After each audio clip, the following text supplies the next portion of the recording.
ఈ రోజున ఏదో చేయడానికి, ఇంకేదో చెప్పడానికి, వాళ్ళ దగ్గర ఉన్న ఏదో ఒక ఆలోచన చెప్పడానికి వాక్యాన్ని వాడుకుంటున్నారు చాలామంది సేవకులు, బోధకులు, కాపర్లు. మనము ఈ రోజున ఇటువంటి ఒక కరువులో ఉన్నాం. వాక్య లేమి అనే కరువులో ఈ రోజున మనం ఉన్నాం.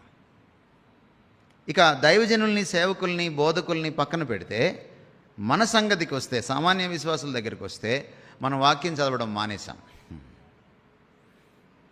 మనం యూట్యూబ్లో చదవడము, ఫేస్బుక్ గోడ మీద చదవడము, లేకపోతే వాట్సాప్ స్టేటస్ మీద చదవడము, ఆటో వెనక చదవడము, ఇది ఎక్కువైంది తప్ప చాలామంది 31వ తారీఖు అదేదో చిన్న స్లిప్లో తీసుకుంటారు కదా, ఏంటది, వాగ్దానాలు. అది ఇందులోదే, 26 పుస్తకాల్లోదే. దాన్ని చదువుకుంటారు 10 సార్లు, కానీ వాక్యం చదవరు. ఈ వాక్యం చదవడం మానేయడం వల్ల మనకి ఈ రోజున చాలా అర్థం కావట్లేదు.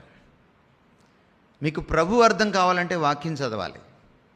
మీకు మీరెవరో తెలియాలంటే వాక్యం చదవాలి. మీకు వైవాహిక జీవితం ఎలా ఉండాలో తెలియాలంటే వాక్యం చదవాలి.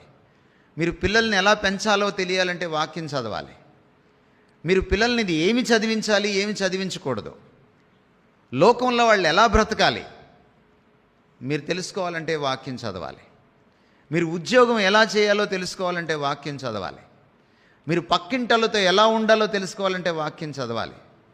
మీరు ప్రభుత్వానికి ఎలా లోబడాలో తెలుసుకోవాలంటే వాక్యం చదవాలి. మీరు పన్నులు ఎలా కట్టాలో తెలుసుకోవాలంటే వాక్యం చదవాలి. ప్రతిదానికి వాక్యం చదవాలి. Bible addresses every nook and cranny of the life, Christian life.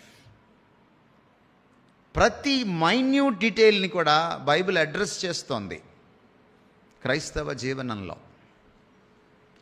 This is the book which is a manual to the Christian life. ఇది క్రైస్తవ జీవనానికి ఒక కరపుస్తకం, ఒక